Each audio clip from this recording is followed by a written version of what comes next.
I found out I have a serious sickness called leukemia, and the doctors say I need to stay in the hospital for a long time to get better. But when I told my family, they turned their backs on me, saying I deserved it. That's when it hit me. They don't really care about me. When I said I wanted to stop being part of their lives, they were happy about it, but they haven't realized yet how much they rely on me. My name is Sally, and I'm a stay-at-home mom in my 40s. My husband Michael and I have been married for almost 50 years. We have a daughter named Mia who just started middle school. Right now, I live with Michael, Mia, and my mother-in-law. Michael's mom raised him by herself after her divorce when he was young. Maybe she spoiled him too much because he's pretty selfish. Living with my mother-in-law made me see a side of my husband I hadn't noticed before we got married. When my husband found out I was going to have a baby, he was really happy. He couldn't believe it at first, but then he thanked me and said we would face any challenges together. I promised to do my best. But that joy didn't last long. When we found out we were having a girl during a checkup, my mother-in-law said something really hurtful to me. She said, "You never cook meat, do you?" I tried to explain that I cook a balanced diet, but she wouldn't listen. She even said that maybe the reason the baby was a girl was because I didn't eat meat. I was shocked and hurt.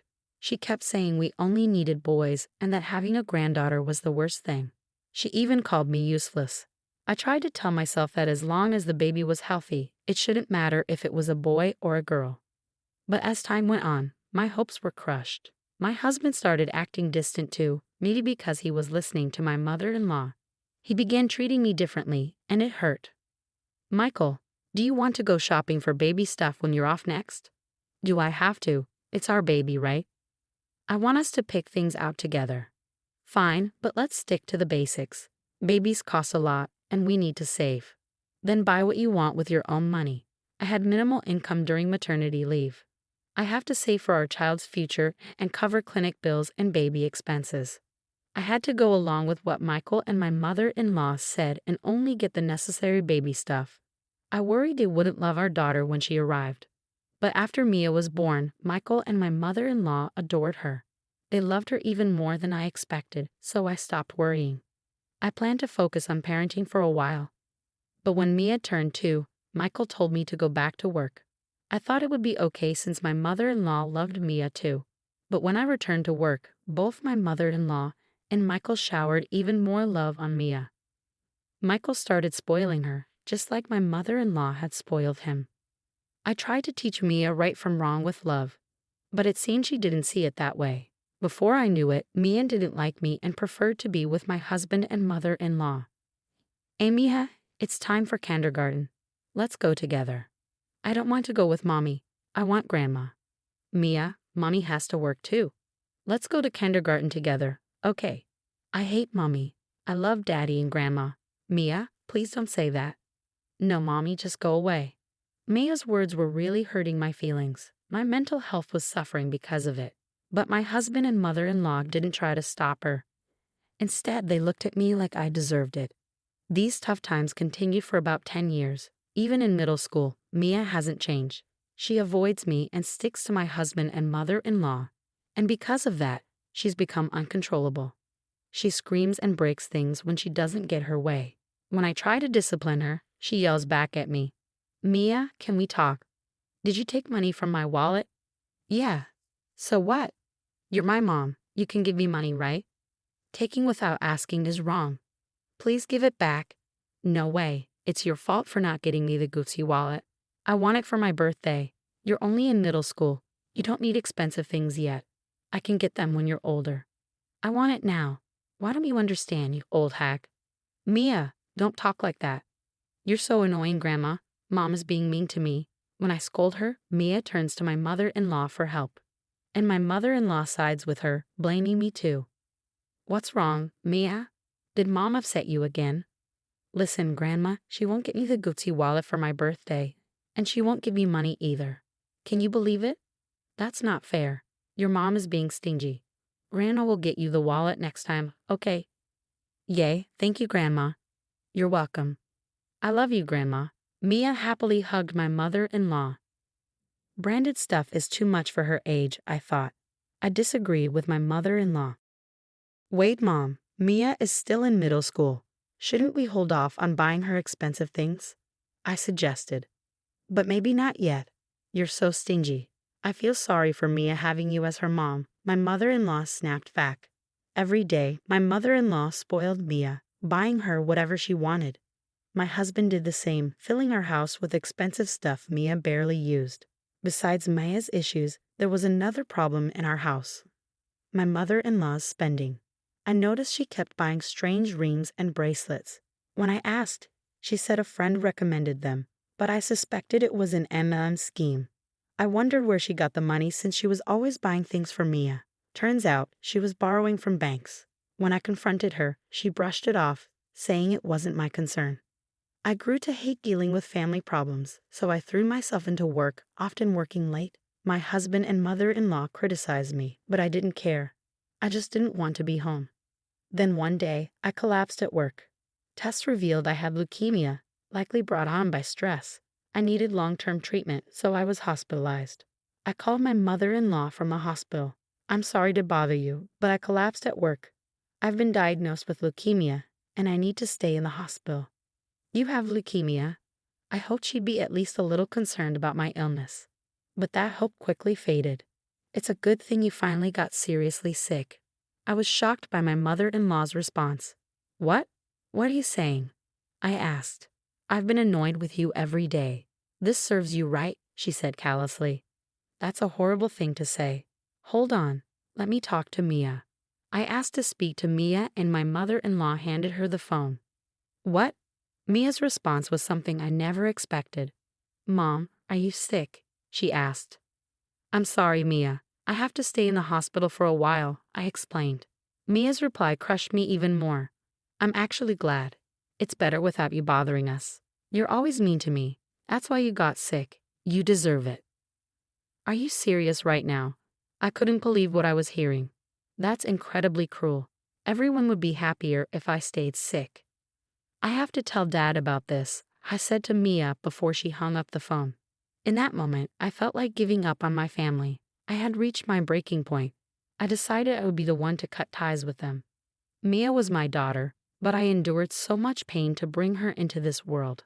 I had hoped to raise her to be a good person, but her behavior was a combination of her innate personality and how my husband and mother-in-law raised her. Some might find it unthinkable for a parent to walk away from their child, but despite our blood connection, I couldn't forgive their behavior any longer. I called my parents and asked them to bring clothes because neither my husband, mother-in-law, nor Mia had visited me during my hospital stay. Months later, after successful treatment and full recovery, instead of returning to the house I shared with my husband, I returned to my parents' house and sought advice from a lawyer about getting a divorce. My mother-in-law and Mia agreed right away.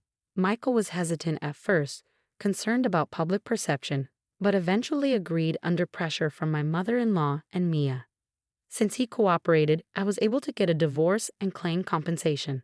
About 7 years passed. I moved out of my parents' house and lived near my workplace, healthy and energetic.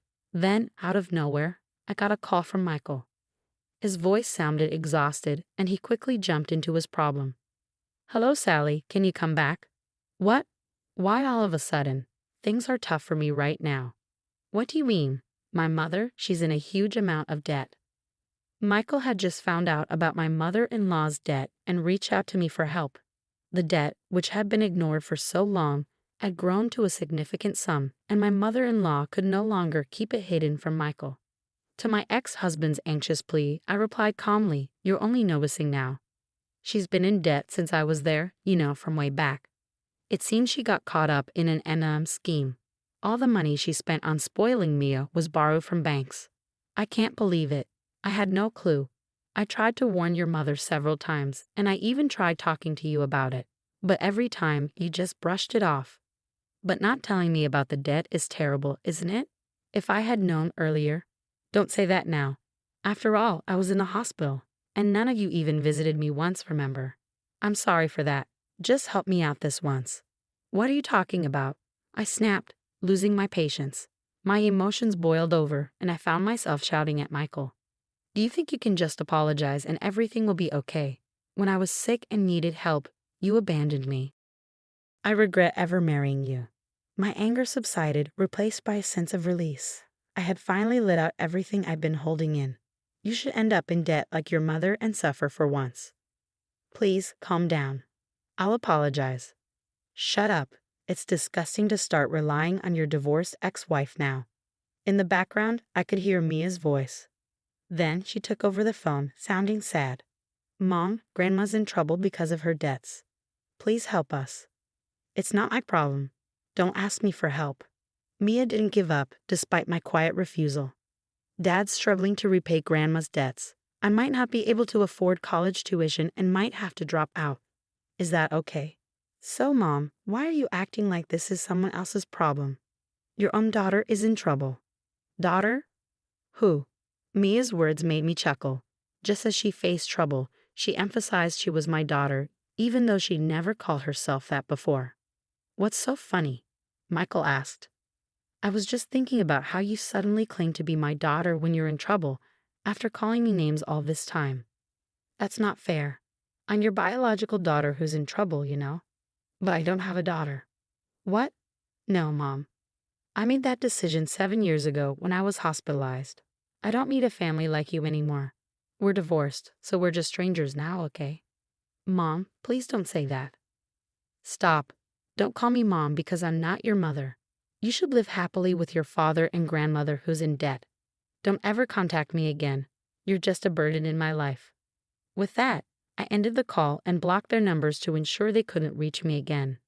After that, I heard that my ex-husband and mother-in-law were working tirelessly to repay their debts. They sold everything they owned, but it wasn't enough. They were struggling to make ends meet and even struggled to eat properly. My daughter couldn't afford her tuition and had to drop out of college. The expensive items she had were sold to pay off debts, leaving her with nothing. It seems even she is working to repay her grandmother's debts. It's heartbreaking to see my daughter facing such hardships compared to her peers. They really are foolish and helpless. They brought this upon themselves. As for me, I've purchased an apartment close to my workplace. I intend to invite my parents and live peacefully as a family of 3. From now on, I want to cherish each day with my true